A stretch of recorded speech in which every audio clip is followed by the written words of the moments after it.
There are certain moments in a marriage when the man you thought you were turns out to be a stranger. I met him in a deserted garage in Raleigh, North Carolina, in February 2024. He was cold, confused, standing in motor oil and darkness, fists against a locked steel door while the woman he had loved for 11 years stood on the other side of it, listening. My name is Benjamin Ward. I'm 44 years old. And my wife, the woman who wore my grandmother's ring, who I drove 4 hours to propose to on top of Chimney Rock, who cried at our wedding while I tried not to, locked me in a garage and smiled doing it. Not because I threatened her, not because I raised my hand, not because I betrayed her in any way that matters. She did it because I said no. And that, as I would learn over the next 24 hours, was the one word Sandra Ward had decided she would never accept from me again. Let me take you back 6 weeks. January 2024. Raleigh, North Carolina. My mother, Ruth Ann Ward, died on January 6, 2024. She was 71 years old. She had spent the last 32 years building a wholesale floral supply company called Ward Bloom Supply out of a rented commercial unit on Old Wake Forest Road in North Raleigh. She started with $4,000, a second-hand refrigerated van she bought at a county auction, and a spiral notebook full of florist contacts she had collected from church directories, community boards, and trade shows across Wake County. By the time she passed, Ward Bloom Supply was supplying fresh-cut flowers, preserved botanicals, and dried floral arrangements to over 140 retail florists, event planners, and wedding vendors across the Triangle. That's Raleigh, Durham, and Chapel Hill. She had 8 full-time employees, a fleet of 2 refrigerated delivery vans, a cold storage unit rated at commercial scale, and a client list that read like a wedding directory for the entire region. She built that from nothing, from 40 years old, with bad knees and a plastic organizer full of business cards. I watched her do it. I helped her do it on weekends when I was in my 20s, loading vans, running invoices, driving deliveries to Chapel Hill florists during the Christmas rush. I loved that company the way you love something that smells like your mother. She left it to me, 100%, in a properly executed will, reviewed and notarized in October 2023, just 3 months before she passed. I didn't know that when she died. I was too deep in grief to think about paperwork. But Sandra knew. Somehow, she knew before the attorney even called me.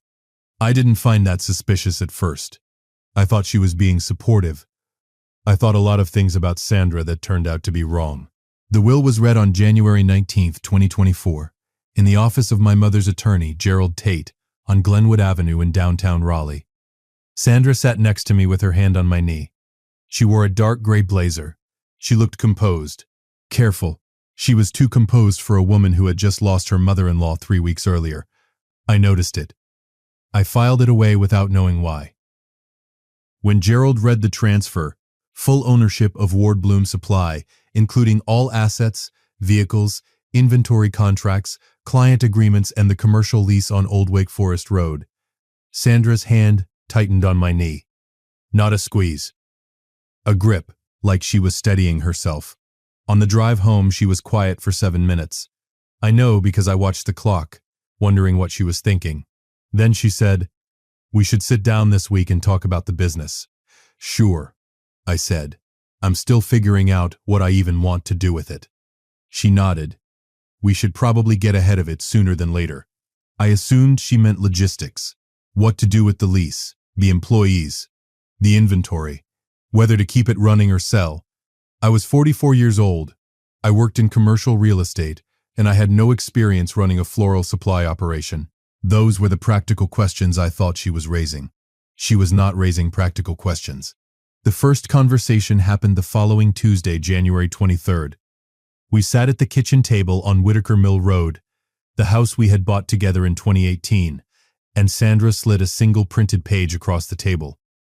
It was a draft business management agreement. It assigned operational and financial authority for Ward Bloom Supply to Sandra Ward, effective upon my signature, for an initial term of 5 years. I stared at it. "What is this?" "A solution," she said. "You don't know how to run a floral business." "I have an MBA. I've been doing financial consulting for 8 years. I can take it from where your mother left it and grow it into something real." You keep your real estate job. I run the company. We both benefit. Sandra, my mother left this to me, and you're overwhelmed. You said yourself you don't know what you want to do with it. That's different from handing you control of it. She leaned back. I thought we were partners. We are. In our marriage. That's different from a business transfer. She smiled. And that smile sat wrong. Too practiced. Too patient. Like she had rehearsed her way through my objection 5 times before she raised the topic. Just think about it. There's no rush. There was a rush. I just didn't know it yet. By February 3rd, she had raised the subject 4 more times. The conversations escalated slowly. First appeals to practicality, then appeals to partnership, then quiet suggestions that I was being emotionally irrational because of grief. The last one stung. My mother was barely 4 weeks gone. Grief wasn't clouding my judgment. It was clarifying it. On February 7th, I went to Gerald Tate's office alone and asked 2 questions. 1. What did it mean legally for me to sign a management authority agreement? 2. Had anyone else contacted his office about the estate since the will was read? The answer to the second question sat in my chest like a stone. Sandra had called Gerald's office on January 22nd, the day before she showed me that management agreement. She had asked about the legal requirements to transfer business ownership from a sole heir to a spouse. Gerald had declined to discuss it without my presence and flagged the inquiry in the file. She had been moving the pieces before she even showed me the board. I didn't tell Sandra what I'd learned. I went home, cooked dinner, and sat across from her at the table we had shared for 6 years in that house, and realized I was looking at someone I didn't fully recognize. She wasn't grieving with me. She was planning around me. The next week was surface-level normal. She stopped bringing up the agreement. She was warm, present, almost apologetic in her energy, bringing me coffee in the mornings, asking how I was sleeping. I almost softened. That was the point. On the evening of February 14th, yes, Valentine's Day, she suggested we drive out to check on a property I'd been managing in the Brentwood area of North Raleigh, near Durant Road. She said she'd found a florist out that way who she wanted to pitch Ward Bloom as a supplier. She wanted to combine it into a quick drive, said it might be nice to get out of the house. We stopped at a property I knew, a vacant commercial lot with a detached garage the previous tenant had used for equipment storage. The garage sat at the back of the lot behind a chain-link fence. I managed the listing. I had the access code. Sandra knew that. "Can you check the side door?" she said. "I want to see if the rear unit is worth including in the listing." I walked to the garage. I typed in the code. I pushed the door open. I stepped inside. The door slammed. I turned around. The lock engaged from outside. A padlock, not the original keypad. A padlock that had not been there the last time I checked this property. She had brought it. She had planned this. I pressed against the door. "Sandra, open the door." Her voice came through the gap at the bottom, calm as a Sunday morning. "We're just going to have a conversation, Benjamin. Open the door. As soon as you agree to sign the agreement, I'll open the door. It's one signature. It doesn't even take away your ownership. It just gives me authority to operate it. You locked me in a garage. I gave you a quiet place to think." I checked my jacket pocket. My phone was gone. She had lifted it from my coat while I drove. I remembered now, her hand on my arm, a reach across the console. My car keys were in the ignition. She had driven. I was alone, in a metal garage, in Raleigh, North Carolina, in February, with no phone, no heat, no light source other than a thin strip of pale winter sky through a vent near the roofline. I want you to stay with me for a second, because this is the moment that separated everything. Before the garage, I was a grieving son who was frustrated with his wife. After the garage door locked, I was a man who finally understood exactly who he had married. She wasn't going to leave me in there forever. She was going to break me down just enough. That was the plan. Cold, darkness, time, and then I'd sign whatever she put in front of me. She underestimated 3 things: my patience, my stubbornness, and that old Ford F-150 sitting against the far wall of that garage. I gave myself 30 seconds to panic. 30. I counted them out, hands shaking, jaw clenched, heart slamming against my ribs. Then I stopped. Think. The garage was roughly 30 feet by 20, concrete floor, metal walls, a workbench along one side with rusted tools and empty paint cans, a ceiling vent, too high and too narrow to climb through. The original keypad lock was on the inside of the door, but the exterior padlock she'd added had engaged a secondary hasp she must have installed in advance. I checked the original keypad anyway. Disabled. The wire had been cut and tucked back behind the panel. She had been in this garage before today. That detail worked through me slowly. She had scouted this location. She had bought a padlock. She had cut the wire on the interior panel. She had planned this for days, maybe longer, while asking me every morning how I was sleeping and making sure my coffee was hot. 11 years. We had been married 11 years. I checked the perimeter. A small vent near the floor, but screened and rusted shut. No secondary door. One window, high on the south wall, painted over from outside, probably during the commercial tenants' time, and barred with a horizontal iron rod bolted to the frame. I could see light through it, but nothing else.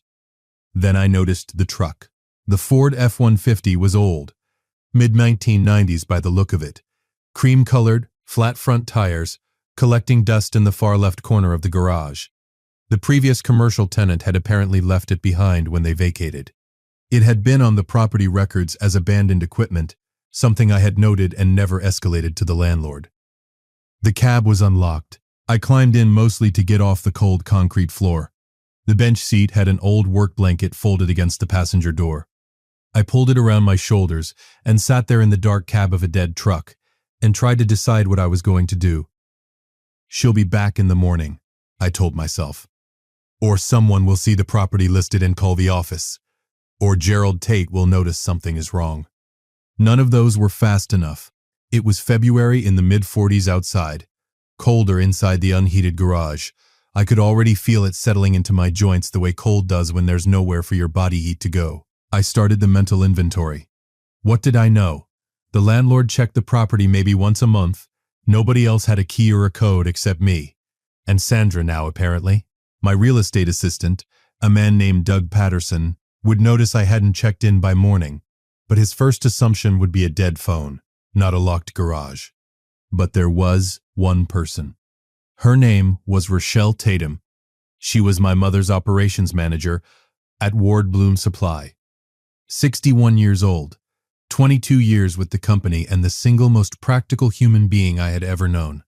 After my mother passed, I had asked Rochelle to keep the business running on a month-to-month basis while I figured out next steps. She had my emergency contact information on file at the business because Mom had insisted on it. If Benjamin ever goes quiet, call Rochelle, was something my mother had said to me more than once. Rochelle also had a landline at the Ward Bloom office. Not a cell number, a landline. Old habit. My mother had kept it if there was any way to reach someone from inside this garage. It had to be that landline. And that was when I looked down at the Ford's center console and saw it. A CB radio mounted under the dash. Old, dusty, unplugged from the dashboard power, but with a detachable handset still clipped to its mount, and a power cord coiled in the console.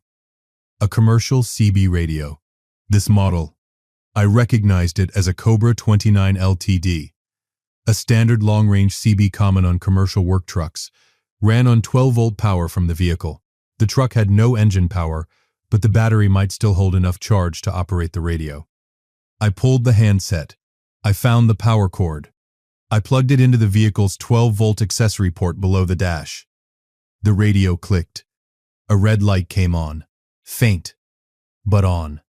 I tried channel 19 first. The standard trucking frequency used on most American highways. Nothing but static and a distant diesel engine somewhere miles away. I tried channel 9, the emergency channel designated by the FCC for CB radios. Static. Then, a voice. Scratchy, broken, but human. Any unit on 9, confirm location if you need. I pressed the transmit button. This is a civilian. I'm locked inside a garage on a commercial property near Durant Road in North Raleigh. I need someone to call. The battery cut out. 10 seconds of power. Maybe less. The red light was gone. I sat in the cold cab of that truck and waited. And I thought about my mother. She used to say the hardest thing in any business wasn't the finances or the competition. It was learning which people you could trust absolutely. Most people, she said, are good, but a few aren't. And the dangerous ones don't announce themselves. They bring you coffee and smile while they do it. Mom, I thought, you tried to warn me about everyone except the person sleeping next to me. I pulled the blanket tighter and settled in for the night. At some point around 3 a.m., I stopped being angry and started being strategic. That shift, from emotion to calculation, was the thing that saved me.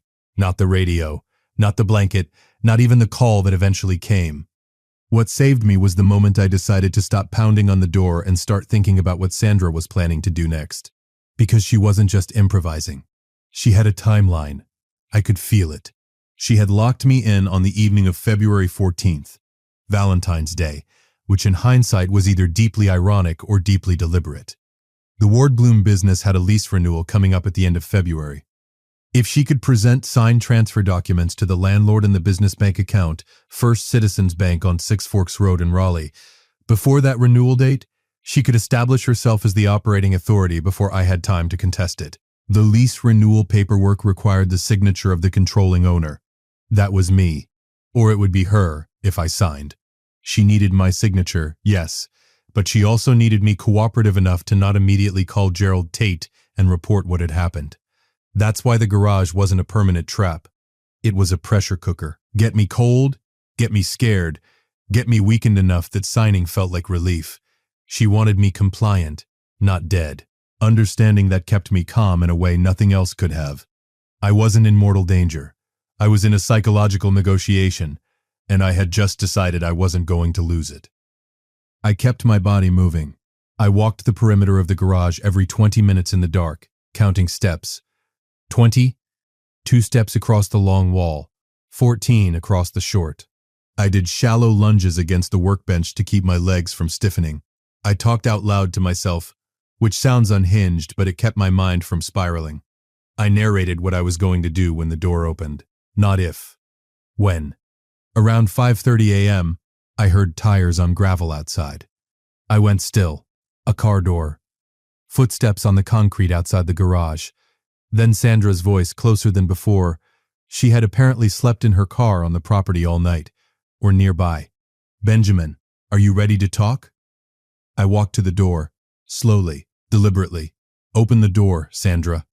Are you going to sign? I kept my voice even. Open the door and let's discuss it properly. I can't think straight in the cold. A pause. Then, I just need one signature. That's all. Then we go home. We have breakfast and we move forward. Sandra. I put my palm flat against the metal door. I want you to think very carefully about what you've done. Not what you want, what you've done. There's a difference. Another pause. Longer this time. Then footsteps moving away, back to the car. A door closing. She wasn't ready to open it yet. She thought I was softening. I was stalling. Because while I'd been walking the perimeter in the dark, I had made one discovery I hadn't fully processed until now. The workbench along the east wall had, under a layer of grime and old shop rags, a pegboard mounted to the wall. On the pegboard, amid rusted wrenches and empty hooks, was a single item, a square piece of paper, folded in half and stuck behind a hanging socket wrench. It had been there long enough to yellow at the edges. It was a property lease notice from the original tenant, with a phone number on it, stamped 2019, 5 years old, not useful. But behind it, wedged between the pegboard and the wall, was something that was a white plastic emergency whistle on a cord. The kind you put in a first aid kit. Standard issue. I had it in my hand by 6 a.m., standing on top of the workbench, pressing my face as close as I could to the wall vent near the roofline. The vent opened to the north side of the property, facing a service road that ran behind the commercial lots on Durant Road. At 6:45 a.m., I heard it. Tires and an engine. Something heavy. A delivery truck making early rounds on a commercial route. I blew that whistle as hard as I could, for 30 seconds. The truck slowed. I heard it. The engine dropping from a moving tone to idle. I blew again. The truck stopped. Doors. A man's voice, gruff. cautious. Hello? Somebody there? In the garage, I shouted. Locked in. Call 911, please. Call 911. His voice again, retreating slightly. He was on his phone. Yeah. I'm on Durant Road. There's a man locked inside one of these commercial properties. Sounds like he's trapped. Sandra's footsteps came fast on the gravel after that. I heard her talking in a low, fast voice to someone. On her phone, I think. Then more footsteps. Running. A car door. An engine starting. Tires spinning on gravel. She left. The Raleigh Police Department arrived at 7:14 a.m. on February 15, 2024. An officer named Sergeant Dale Hutchins removed the padlock with bolt cutters from a set in his patrol vehicle. When the door swung open and the gray morning light came in, I stood there in my work jacket and that old truck blanket and did something I hadn't done since the day my mother died. I cried. Not from relief, from rage. Because standing in that doorway, finally breathing fresh air, I understood everything. Sergeant Hutchins sat me in the back of his patrol car with the heat running and took my statement. I told him everything.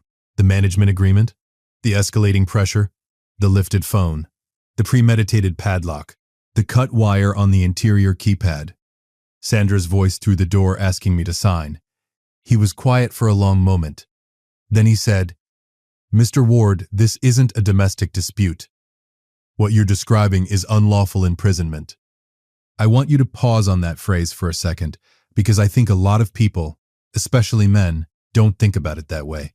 We're conditioned to believe that if a woman locks a man in a garage, it's a marital argument that got out of hand. We're not conditioned to call it what it is, legally. A crime. Sergeant Hutchins did. Without hesitation. The officers located Sandra within 2 hours. She had driven to a friend's house in Garner, about 15 miles south of Raleigh. When they brought her in for questioning, she told them the whole thing was a misunderstanding, that I had gone into the garage voluntarily, that she had thought I was still inside when she left, that she had no idea the door had locked.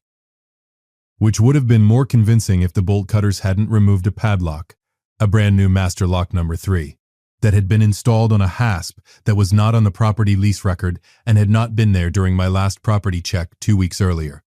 Someone bought that padlock, someone installed that hasp, someone disabled the interior keypad. Sandra was released pending investigation. She retained a criminal defense attorney by that afternoon. I spent the morning of February 15th at Wake Med North Hospital on Falls of Noose Road in Raleigh. Mild hypothermia, dehydration, bruised knuckles from hitting the door in the first hour. The attending physician kept calling me "sir" in the way that people use it when they're concerned, but trying not to show it. My real estate assistant, Doug Patterson, was at the hospital by 9 a.m. He had been trying to reach me since 8:30 the previous evening and had apparently driven by both the office and our house before calling Raleigh PD at 6:58 a.m., which meant his call and the delivery driver's call hit dispatch within minutes of each other. Doug is 31 years old, quiet, relentlessly dependable, and he stood in that hospital room and said absolutely nothing for about 90 seconds before he managed, "I knew something was wrong when you didn't answer the property alert. Thank you for calling them," I said. He nodded. "What do we do now?" I thought about that. Call Rochelle Tatum at Ward Bloom. Tell her to change all the locks and access codes today. Nobody goes in or out without her direct authorization. Doug had the phone to his ear before I finished the sentence. Rochelle answered on the second ring. When Doug handed me the phone, and I heard her voice. Steady, no nonsense. The same voice that had been running my mother's warehouse for 22 years. I almost managed to smile. "Benjamin." One word, loaded with everything. "Hey, Rochelle. I heard. Doug told me, are you all right? I'm better than I was at 3 in the morning. A beat. She went after the business. Not a question. Yes. I figured. She called me last week asking about the lease renewal process. Said she was asking on your behalf. I told her to have you call me yourself." She called Rochelle. Sandra had tried to work around me from every direction. Gerald Tate. The bank. Now Rochelle. Change the codes. I said, "All of them." "Already done," Rochelle said. "I changed them the second Doug called. 22 years. My mother had chosen her people carefully. She had left me good ones. Over the next 2 weeks, the picture that emerged was worse than I had imagined in that garage. Gerald Tate reviewed the estate file at my request and found that Sandra had also placed an inquiry with First Citizens Bank using my name, asking about the process for adding a cosigner with operational authority to a business account. The bank had flagged the call as incomplete and misfiled it, but it was there. She had also, through a contact I couldn't immediately identify, sourced a real estate attorney in Durham who had drafted a full business transfer agreement, not the 5-year management authority she had shown me at the kitchen table, but a complete, permanent ownership transfer document dated January 28, 2024, 8 days after my mother's will was read. The document was notarized and ready. It required only my signature. My name had already been typed in the right font, in the right place, like they had already rehearsed me signing it.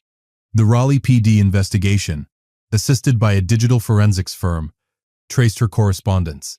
She had been in contact with a real estate investor named Kevin Pruitt out of Durham, not a florist, not a floral industry buyer, but a commercial property investor with a portfolio of small businesses in the Triangle. Pruitt had an interest in the Ward Bloom supply lease and client book. He had apparently approached Sandra about a possible acquisition sometime in December 2023, before my mother died. Before she died, some betrayals don't start after the funeral. They start while you're still sitting in hospital waiting rooms. I'm going to let that sit for a moment, because I think it's important. Sandra hadn't become opportunistic when she learned about the inheritance. She had been planning with Pruitt while my mother was still alive, banking on an outcome she had decided was inevitable. She hadn't been grieving with me. She had been managing a timeline. The morning of February 29, 2024, a leap year, as it happened. I walked into Gerald Tate's office on Glenwood Avenue and spent 2 hours going through what the investigation had produced. Gerald is a measured man. He uses words like concerning and noteworthy when other attorneys would use words I can't say on this channel. But that morning, he looked at the timeline we had assembled and said, plainly, Benjamin, your wife attempted to steal your inheritance, and when that failed, she committed a felony. I know. You need a family law attorney in addition to Gerald, and possibly a separate civil attorney for the business claims. I know that too. He paused. How are you doing? Outside of this. I thought about that for a second. About the garage. About the blanket. About my mother saying a few people aren't good, and the dangerous ones don't announce themselves. I'm clear, I said.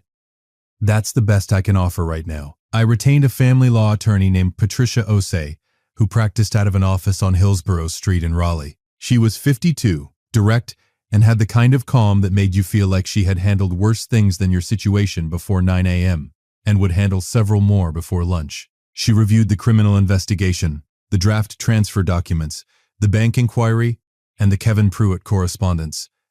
And she looked at me and said, "Do you want to try to save the marriage?" No. She nodded once, like she had expected that answer. Then, let's make sure you're protected. On March 4th, 2024, Sandra Ward was formally charged with unlawful imprisonment, criminal conspiracy to commit fraud, and fraudulent impersonation. The last charge, stemming from her call to First Citizens Bank using my name to inquire about the account. Her attorney attempted to negotiate the unlawful imprisonment charge down to misdemeanor false imprisonment, arguing that Sandra had not intended me to be in danger and had not anticipated the temperature or duration of the confinement. The prosecutor declined. The premeditated padlock, the disabled keypad, the prepared transfer documents. These were not the actions of a woman who panicked. They were the actions of a woman who planned. I want to talk about something here that doesn't get discussed enough in stories like this. 1. The experience of being a man who was victimized by a woman in a domestic context, in a way that involved physical restraint and coercion, and then navigating the legal and social systems that were built mostly without that scenario in mind. I was lucky. Sergeant Hutchins treated it like what it was from the first minute. The prosecutor did her job without equivocation. Gerald Tate and Patricia Osei were thorough and professional. The forensics team found what they needed to find. But I talked to other men in the weeks that followed, through the support community my attorney connected me with, who had experienced something similar and been told it was a domestic argument, or been laughed at, or been dismissed because the physical dynamics didn't fit the expected picture. The assumption that men can't be trapped, coerced, or victimized by a spouse is not just wrong, it is dangerous. It leaves real people without the legal protection they are owed. Coercion does not require physical strength. It requires power. And power in a marriage can come from many places: financial control, social isolation, psychological manipulation, or in my case, a premeditated plan and a padlock bought at a hardware store. The case taught me that. And I believe it's worth saying out loud. Kevin Pruitt's involvement became the civil matter. Patricia Osei and Gerald Tate, working together, filed a civil action in Wake County Superior Court against both Sandra Ward and Kevin Pruitt for conspiracy to defraud, intentional interference with inheritance, and unjust enrichment. The draft transfer document Pruitt's attorney had prepared, dated January 28th, while my mother had been dead for only 3 weeks, became the centerpiece of the claim. Pruitt's legal team argued he had done nothing improper, that he had simply responded to a business inquiry from Sandra as a potential seller.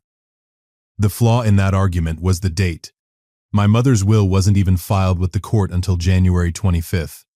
Pruitt's transfer document was dated January 28th. He had moved within days of the estate becoming a matter of public record, which meant someone had been watching for that filing. That someone was Sandra, and Pruitt had been waiting for the call. Pruitt settled the civil claim in May 2024, agreeing to pay a sum I won't disclose, but which was meaningful, and to a permanent non-disparagement and non-solicitation agreement prohibiting him from approaching any Ward Bloom Supply client, employee, or vendor for commercial purposes. He also, as a condition of the settlement, provided a full written statement detailing the communications between himself and Sandra from December 2023 through February 2024. That statement became part of the criminal file. It confirmed that Sandra had approached Pruitt in early December, 2 months before my mother died, with a proposal: if Sandra could deliver controlling authority over Ward Bloom Supply, Pruitt would pay her a finder's fee and retain her in a consultancy role. She had gone shopping for a buyer before she'd even gone shopping for black clothes to wear to my mother's funeral. Sandra's criminal case resolved in August 2024. She accepted a plea agreement, 2 felony counts, criminal conspiracy and unlawful imprisonment, reduced from the original charging document in exchange for a guilty plea and a negotiated sentence. She received 36 months of supervised probation, a $15,000 restitution payment to the estate for legal costs incurred in defending the business, and a permanent civil protection order prohibiting her from having any contact with Ward Bloom Supply employees, clients, or vendors. She served no jail time. Her attorney argued, first offense, no physical injury, remorse. I was asked by the prosecutor's office whether I objected to the plea. I didn't, not because I forgave her, because sending her to prison would have extended the entanglement between us, and what I wanted, more than punishment, was separation. Clean. Final. Document. Our divorce was finalized in October 2024. North Carolina is an equitable distribution state. The Ward Bloom Supply business, inherited solely from my mother and never commingled with marital assets, was excluded from the marital estate entirely on the basis of inheritance law. She received her share of the house on Whitaker Mill Road, the joint savings, and the jointly owned vehicle. I kept everything my mother built. That was always how it should have been. Ward Bloom Supply, as of today, February 2025, is intact. Rochelle Tatum is still the operations manager. She also accepted a 5% ownership stake, something I structured with Gerald Tate in November 2024. She cried when I told her. Then she said, "Your mother would have done this years ago," which was exactly right and slightly embarrassing. We expanded the cold storage unit in January 2025, adding capacity for 2 additional floral categories, tropical imports and specialty preserved botanicals, that my mother had wanted to add but hadn't had the capital for. The client list grew by 11 accounts in the second half of 2024, partly because the stability of the business through the legal turmoil gave vendors and florists confidence. Doug Patterson joined as my part-time operations liaison, coordinating between my real estate work and Ward Bloom scheduling. He still hasn't said more than is necessary about any of it. That's one of the things I value most about him. I sold the house on Whitaker Mill Road in December 2024. I live now in a smaller house in the Mordecai neighborhood near downtown Raleigh, 2 miles from my mother's old commercial unit on Old Wake Forest Road. Some mornings I drive past the warehouse before I go to the office. I don't always go in. Sometimes I just sit in the car and look at it. The lights on, vans loading, Rochelle's truck in the lot. And think about what my mother built from 40 years old with bad knees and a spiral notebook.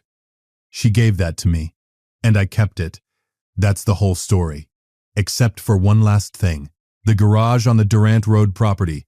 I contacted the landlord in March 2024, disclosed what had happened, and asked whether he wanted to retain me as his listing agent. He did.